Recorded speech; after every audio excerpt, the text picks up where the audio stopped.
സിനിമയും പൊളിറ്റിക്സും തമ്മിൽ ഭയങ്കരമായിട്ടുള്ള ബന്ധമുണ്ട് അല്ലേ? അപ്പം ഇതൊരു സൈലന്റ് ടോപ്പിക് ആയിരുന്നു, പക്ഷെ വിജയ് പിക്ചറിലേക്ക് കയറി വരുന്നു. അതിനുശേഷം കഴിഞ്ഞ ദിവസം ഏറ്റവും ഒരു ഭയങ്കര ഖേദകരമായ ഒരു അവസ്ഥ ഉണ്ടാകുന്നു, ഒരു സിറ്റുവേഷൻ ഉണ്ടാകുന്നു, ഒരു അപകടം ഉണ്ടാകുന്നു. അപ്പം അങ്ങനെയൊക്കെ വന്നു കഴിഞ്ഞപ്പോഴത്തേക്ക് വീണ്ടും ഈ ഒരു കാര്യം, ഈ ഒരു ഡിസ്കഷൻ വീണ്ടും ലാംലൈറ്റിലേക്ക് വന്നിട്ടുണ്ട്. എന്താ അതിനെപ്പറ്റിയുള്ളൊരു തോന്നുന്നത് എന്താ? അല്ല, നമ്മൾ ബേസിക്കലി തമിഴ്നാട് പൊളിറ്റിക്സ് എന്ന് പറഞ്ഞു കഴിഞ്ഞാൽ പണ്ട് തൊട്ട് ഒരമ്മ മറ്റേ മക്കളാണ് രണ്ടുപേരും. ഈ പൊളിറ്റിക്സിൽ രാഷ്ട്രീയവും സിനിമയും രാഷ്ട്രീയവും ഒന്നിച്ചാണ് പോയിക്കൊണ്ടിരിക്കുന്നത്. അത് എംജിആറിൻ്റെ കാലം തൊട്ട് ഈവൻ കലൈഞ്ചർ, കരുണാനിധി തൊട്ട്. എംജിആറിന് മുമ്പ് എനിക്ക് കലാനിധി ഞാൻ ഇതിലേക്ക് കുറെ കൂടി പുള്ളി സ്ക്രിപ്റ്റ് റൈറ്റിംഗ് കൊണ്ടുവന്നത്. അതെ, പുള്ളി കാലഘട്ടം തൊട്ട് തന്നെ കലൈഞ്ചർ ശരിക്കും പൊളിറ്റിക്സിലുണ്ട്.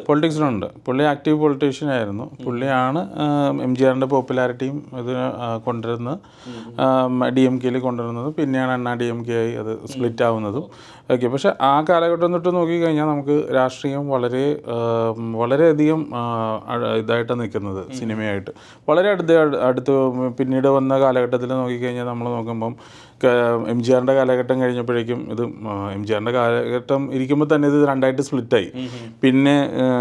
പിന്നെയുള്ളത് നമ്മൾ ജയലളിതയും കരുണാനിധിയായിട്ടുള്ള കാലഘട്ടമായിരുന്നു. അതിലൊരുപാട് നടന്മാർ, അതിനിടയിൽ ഒരുപാട് തമിഴ് സിനിമയിൽ ഒരുപാട്, ഇപ്പോൾ വിജയകാന്ത് ഒരിടയ്ക്ക് നല്ല രീതിയിലും അതിലും ഇപ്പോൾ ഇതായിട്ട് വന്നതാണ്. ശരത് കുമാർ രാഷ്ട്രീയത്തിൽ വന്നു. പിന്നെയുള്ളതെന്ന് പറഞ്ഞാൽ രജനീകാന്തും കമലഹാസനും അവരവരുടെ പാർട്ടികൾ രൂപീകരിക്കാൻ നോക്കി. പക്ഷേ അവരൊന്നും അത്രയും സക്സസ്ഫുൾ ആയില്ല. പക്ഷേ വിജയ് വന്നത് വളരെ പ്ലാൻഡ് ആയിട്ടാണ് ആ ഒരു ഇതിലേക്ക് വന്നത്. അത് ആദ്യം നമ്മൾ വിചാരിച്ചു അണ്ണാ DMK ആയിട്ട് വളരെയധികം സപ്പോർട്ടിലാണ് വർക്ക് ചെയ്തിരുന്നെങ്കിലും പിന്നെ ജയലളിതയുടെ കാലശേഷം ആണ് എനിക്ക് തോന്നിയിട്ടുള്ളത് പിന്നെ പുള്ളിയുടെ ആയിട്ടുള്ളൊരു പാർട്ടി രൂപീകരിക്കാനും പുള്ളി അതിന് നല്ല രീതിയിലാണ് അതിൻ്റെ ഒരു വർക്ക് നടന്നത്. ഇപ്പം വന്ന് നിൽക്കുന്നൊരു സിറ്റുവേഷൻ എന്ന് പറഞ്ഞു കഴിഞ്ഞാൽ തമിഴ്നാട്ടിലെ രണ്ട് മുന്നണികളുടെയും അപ്പുറത്തേക്ക് അല്ലെങ്കിൽ അതിനൊപ്പം കിടപിടിക്കുന്ന രീതിയിലുള്ളൊരു വളർച്ചയാണ് ഈ പാർട്ടി രൂപീകരിച്ചിട്ട് തന്നെ മാസങ്ങളായിട്ടുള്ളൂ. ഈ ക്രൗഡ് കാണുമ്പോൾ നമുക്ക് ശരിക്കും നമ്മുടെ ഒരു ഫീലിംഗ് ശരിക്കും അതാണ്. റിസൾട്ട് കിട്ടണമെന്നുണ്ടെങ്കിൽ ഇലക്ഷൻ ചെയ്യുമ്പോഴേ പറ്റുള്ളൂ. പക്ഷെ എന്നാലും ഭയപ്പെട്ടു ശരിക്കും. നല്ല അണ്ണാ DMK ആണെങ്കിലും അണ്ണാ DMKക്ക് പറയാൻ വേണ്ടി ഒരു നല്ലൊരു നേതാവില്ല. കാരണം ജയലളിതയ്ക്ക് ശേഷം അങ്ങനെ ഒരു പനീർസെൽവം ഉണ്ടെങ്കിലും പുള്ളിയുടെ അത്രയും ഈ വിജയുടെ അത്രയും വ്യക്തിപ്രഭാവമുള്ള ഒരു മനുഷ്യൻ ആ പാർട്ടിയിലില്ല. പിന്നെയുള്ളത് DMK ആണ്. DMK-ൽ പിന്നെ അവരുടേതായിട്ടുള്ള ഒരു നെപ്പോ സെറ്റപ്പിൽ പോയിക്കൊണ്ടിരിക്കുന്ന ഒരു ഇതുണ്ട്. പക്ഷെ അവർക്കും ഭയങ്കര ഒരു ഭയപ്പാടോടുകൂടിയാണ്, ഭീതിയോടുകൂടിയാണ് ഈ വിജയുടെ വളർച്ച നോക്കുന്നത്. കാരണം രജനീകാന്തിനെ അടക്കം ഇറക്കി, സൂപ്പർ സ്റ്റാറിനെ അടക്കം ഇറക്കി പല ക്യാമ്പയിൻസ് വരെ സ്റ്റാർട്ട് ചെയ്തിട്ടുണ്ട്. അതെ, സൂപ്പർ സ്റ്റാർ പൂർണ്ണമായും ഒഴിഞ്ഞു മാറി നിന്ന ഒരു വ്യക്തിയാണ്. കാരണം സൂപ്പർ സ്റ്റാർ ശരിക്കും പറഞ്ഞ സൂപ്പർ സ്റ്റാർ രജനീകാന്ത് ആ പേര് പറയാൻ പാടില്ല. സൂപ്പർ സ്റ്റാർമാരുണ്ട് എന്നെ സംബന്ധിച്ചിടത്തോളം. എന്തു ആയിക്കോട്ടെ. ഞാൻ പറഞ്ഞതെന്ന് വെച്ചാൽ ഓർമ്മയുണ്ടെന്ന് അറിയില്ല, മണിരത്നം ഒരു വട്ടം ട്രാൻസിസ്റ്റർ അപകടമൊക്കെ ഉണ്ടാവുന്ന സമയത്ത് ഓർമ്മയില്ലേ ജയലളിത ഇഷ്യൂ ഒക്കെ ഉണ്ടായിരുന്നത് 1900 ഭാഷയൊക്കെ ഇറങ്ങുന്ന സമയത്ത്. ആ സമയത്ത് രജനീകാന്ത് വൻ തരംഗമായിട്ട് മാറിയിരിക്കുകയാണ്.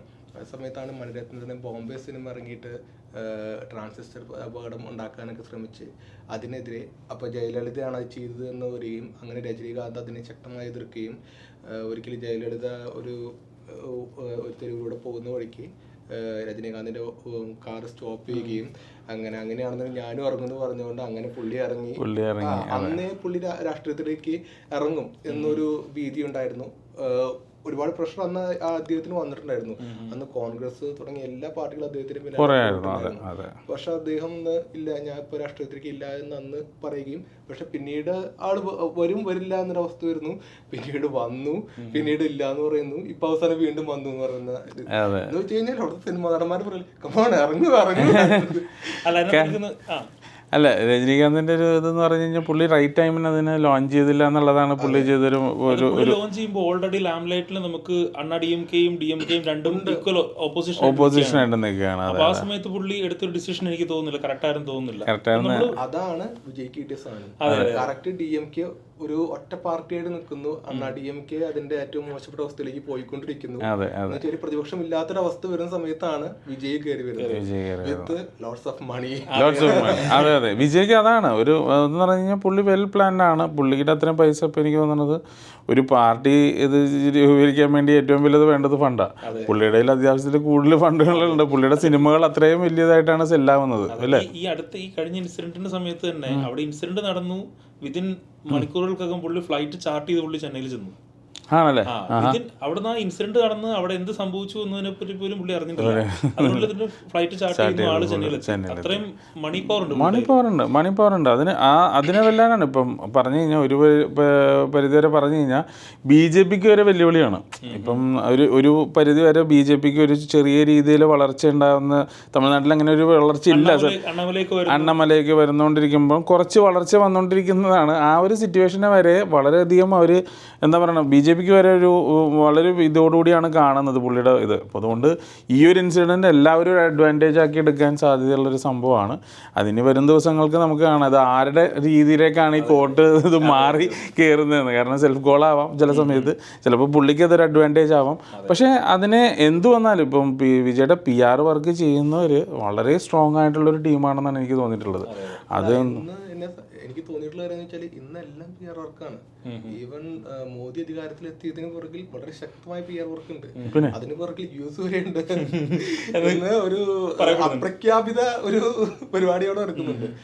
PR വർക്ക് വളരെ ഇതാണ്. പക്ഷെ വേറൊരു കാര്യം എനിക്ക് പറയാനുള്ള കാര്യം, നമ്മുടെ ഈ പൊളിറ്റിക്സ് എന്ന് പറയുകയാണെങ്കിലും സംഭവിച്ചിട്ടുള്ളത് ഒരു മഹാദുരന്തമാണ്. 40 പേരാണ് നിലവില് ഇപ്പൊ നമ്മൾ സംസാരിച്ചുകൊണ്ടിരിക്കുമ്പോൾ 40 പേരെ അവിടെ മരിച്ചുപോയി. എത്രയോ പേര് വയ്യാതിരിക്കുന്നു, അതായത് അപകടത്തിൽപ്പെട്ട് എന്നുള്ളത് യാഥാർത്ഥ്യമാണ്. വെച്ചാൽ അതിൽ 1.5 വയസ്സുള്ള കുട്ടികളൊക്കെ ഉണ്ടെന്ന് പറയുന്നത്. അതിനകത്ത് പറയുന്നൊരു കാര്യം എനിക്ക് തോന്നുന്നു, അതിനകത്ത് 2 രീതിയിൽ പറയുന്നുണ്ട്. ഒന്ന്, ഗവൺമെന്റ് കറക്റ്റായിട്ട് പെർമിഷൻസ് ഇവർക്ക് കൊടുക്കുന്നില്ലായിരുന്നു എന്ന് പറയുന്നുണ്ട്. 2 പറയുന്നത് ഇവർ ആപ്ലിക്കേഷൻസ് എന്തെങ്കിലും ഇങ്ങനെ ക്രൗഡ് അല്ലെങ്കിൽ എല്ലാ സാറ്റർഡേയ്സും ആണല്ലോ പുള്ളി ക്യാമ്പയിൻസ് വെക്കുന്നത്. അപ്പോൾ അത് വെക്കുന്ന സമയത്ത് കറക്റ്റായിട്ട് ഇവർക്കൊരു പെർമിഷൻ കൊടുക്കുകയല്ല, ഇവർ പറയുന്ന സ്ഥലം കൊടുക്കുകയല്ല, പകരം വേറെ ഒരു ഇടുങ്ങിയ സ്ഥലമായിരിക്കും ഗവൺമെന്റ് ഇവർക്ക് വേണ്ടി പ്രപ്പോസ് ചെയ്യുന്നത്. അപ്പോൾ അവിടെ ഈ ക്രൗഡ് വരുമ്പോഴത്തേക്കും ആൾക്ക് മാനേജ് ചെയ്യാൻ പറ്റുന്നില്ല എന്ന് പറഞ്ഞ കാര്യങ്ങളും ഇതിനുള്ളിലുണ്ട്. ഒരു പരിധിവരെ നമുക്കിതിപ്പം സത്യാവസ്ഥ കാര്യങ്ങൾ ഓർഗനൈസിംഗ് ഇഷ്യൂ ആണ്, അത് നമ്മൾ ചർച്ച ചെയ്തിട്ട് കാര്യമില്ല.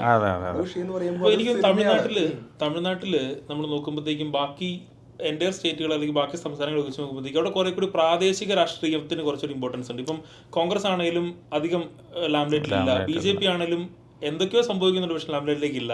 അവിടെ അന്ന് ഇന്നും അവിടുത്തെ ഒരു പ്രാദേശിക പാർട്ടികളും ഒക്കെയാണ് ഏറ്റവും മുമ്പോട്ട് വരുന്നത്. എനിക്ക് ഈ DMK ഫോം ചെയ്യുന്ന സമയത്ത് തന്നെ ഈ സിനിമ ആണല്ലോ ഇതിൻ്റെ എല്ലാം ബേസ് എന്ന് പറയുന്നത്.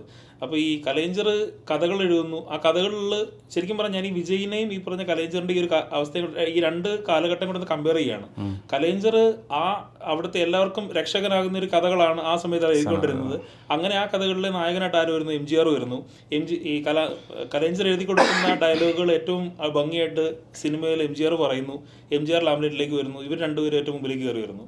ഇതേ സംഭവം തന്നെ വിജയിൽ സംഭവിക്കുകയാണ്. കാരണം വിജയ് ഒരു കാലഘട്ടം തൊട്ട് ഇങ്ങോട്ട് എടുത്തിരിക്കുന്ന സിനിമകൾ നോക്കിക്കഴിഞ്ഞാൽ നമ്മളൊരു രക്ഷകനാണ്.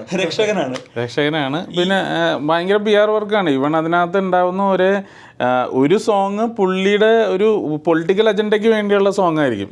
എന്ത് വന്നാലും അത് എന്തിലുണ്ടാവും. ശ്രദ്ധിച്ചു കഴിഞ്ഞാൽ മനസ്സിലാവും. ഇപ്പൊ വിജയ് വരുമ്പോ വിജയ് ഫസ്റ്റ് ആദ്യം ഒരു നടനായിട്ട് വരുന്നു, ഇൻട്രൊഡ്യൂസ് ചെയ്യപ്പെടുന്നു. അതിനുശേഷം പുള്ളി അത് മറ്റേതായിരിക്കും, അത് വെച്ചു, അത് വെറുതെ സൈലന്റ് ആയിക്കോ.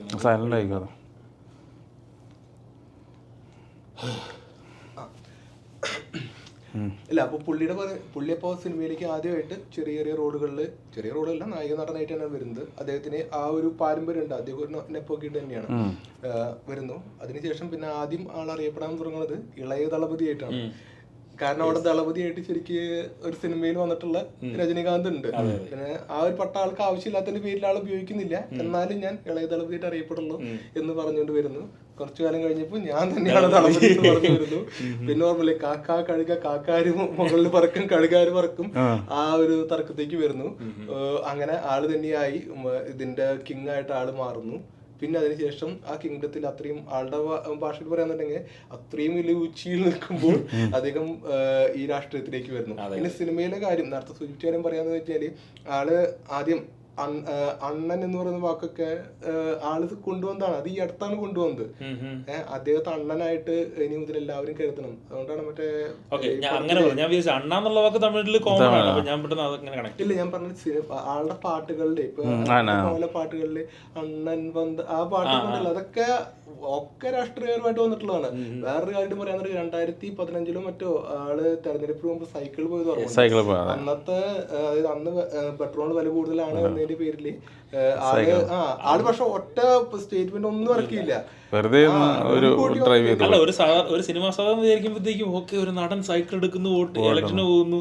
പക്ഷെ അതൊന്നും നമ്മൾ ഒരിക്കലും വിചാരിക്കുന്നില്ല ആളൊരു പൊളിറ്റിക്കൽ എൻട്രിക്ക് വേണ്ടിയുള്ള ഒരു പ്രിപ്പറേഷൻ ആണെന്ന് നമ്മൾ ഒരിക്കലും വിചാരിക്കുന്നില്ല. ഇല്ല, പക്ഷെ അത് അന്ന് പക്ഷെ എനിക്കത് ഭയങ്കര ട്രിക്ക് അടിച്ചിരുന്നു. കാരണം വെച്ച് കഴിഞ്ഞാൽ ആളത് ഒരു പബ്ലിസിറ്റിയും കൊടുത്തിട്ടുണ്ടായിരുന്നില്ല. പക്ഷെ ഏകദേശം 10 മണി 11 മണി കൊണ്ടാണ്. ആ സമയമാകുമ്പോഴേക്കും ഒരു അരമണിക്കൂർ മുമ്പ് ഏകദേശം വരുന്നു, വിജയ് വരുന്നുണ്ട്, അദ്ദേഹം സൈക്കിളിലാണ് വരാൻ പോകുന്നതെന്ന് ഇത് വരുന്നു. നേരെ ആൾ വരുന്നു. ഉടനടി ആളുടെ ഒരു ഫാൻസിന് വിവരം അറിയില്ലായിരുന്നു. ഉടനടി ആളുടെ പുറകെ കൂടെ കുറച്ച് പിള്ളേര് സൈക്കിളും വരുന്നു. അപ്പൊ എന്ന് വെച്ചാൽ അതൊരു മുന്നേറ്റമാണ്. ഒരു പുതിയൊരു രാഷ്ട്രീയക്കാരൻ അല്ലെങ്കിൽ ഒരു പുതിയൊരു രാഷ്ട്രീയ സ്റ്റേറ്റ്മെന്റ് കാണിച്ചതാണ്. എനിക്ക് അതൊക്കെ ഒരു ടെസ്റ്റ് ഡോസ് കൊടുക്കുകയാണ്. സംഭവം വർക്ക്ഔട്ട് ആവുന്നുണ്ടെന്ന് ചെയ്തിട്ടുള്ള ഓരോ കാര്യങ്ങളിലും വ്യക്തമായ പ്ലാൻ ഉണ്ടായിരുന്നു. ചുമ്മാ ഒന്നുമില്ലാണ്ട് രാഷ്ട്രീയക്കാരനായിട്ട് പറഞ്ഞത് വ്യക്തമായ ബാക്കപ്പ്. അത് മണി പവർ ആണ്. Money power